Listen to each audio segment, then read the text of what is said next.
I don't know how many of you out there are actually thinking of joining pop groups.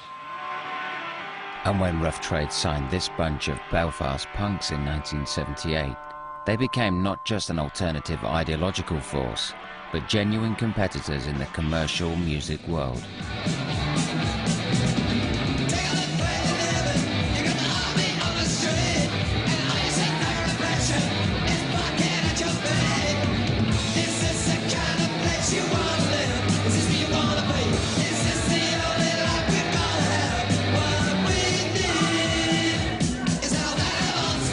We started off, recorded our own first single.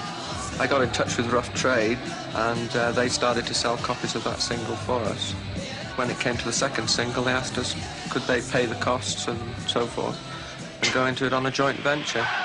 At the moment we're considering just continuing that way because it's on a straight 50-50 partnership. Signing Stiff Little Fingers was a major coup for Rough Trade. Most successful punk bands, despite their anti-establishment roots, were signed to major record companies. The Sex Pistols signed to EMI, famously, ended up on Virgin. The Clash signed to CBS. So they were the two leaders, really. If we signed for CBS tomorrow, all the kids on the street would say, what a sellout. And the chances are very good. Our share of record sales would be at most a half of what we're making at the moment. In February 1979, Rough Trade and Stiff Little Fingers' first album was released. It went to number 14 in the charts, becoming the first independent album in British music history to sell over 100,000 copies. The day we made that record available, I looked out the window on Kensington Park Road and there were 20 taxis, 10 messenger bikes, they were all there waiting for it. And as soon as it was released, off it went into the world. It was like, whoa, people do give a damn about this stuff. It's amazing. We were just in total chaos. I remember there was just records flying in the front door and flying out at the same time.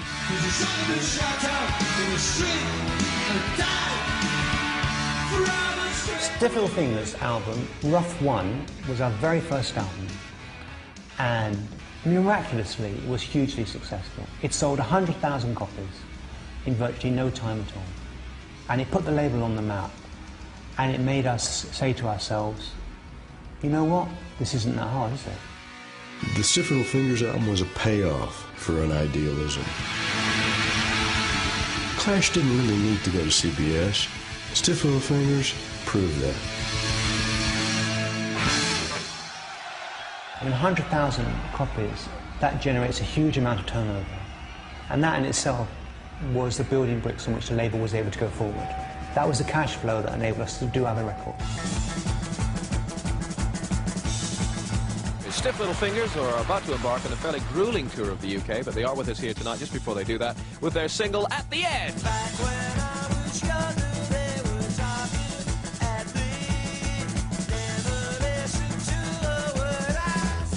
In 1980, Rough Trade socialist radicals moved into new offices around the corner from the shop.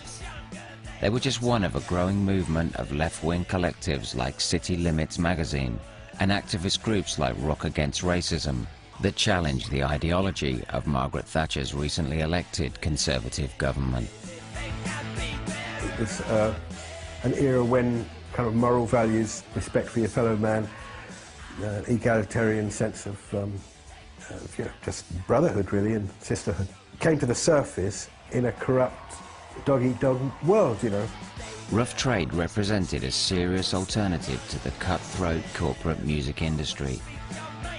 The shop had become a mecca for independent music. Richard Scott's distribution operation was expanding by the day. Jeff Travis had released over 30 singles on the Rough Trade label, and its debut album had smashed the chart monopoly of the major labels.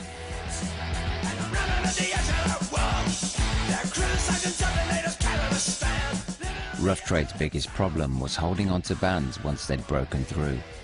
And by the time Stiff Little Fingers made it to Top of the Pops in 1980, they were no longer a Rough Trade band. The ironic thing about Stiff Little Fingers was they couldn't wait to sign to a major straight after they'd made their Rough Trade record. And then it dawned on us, we had a brain drain problem.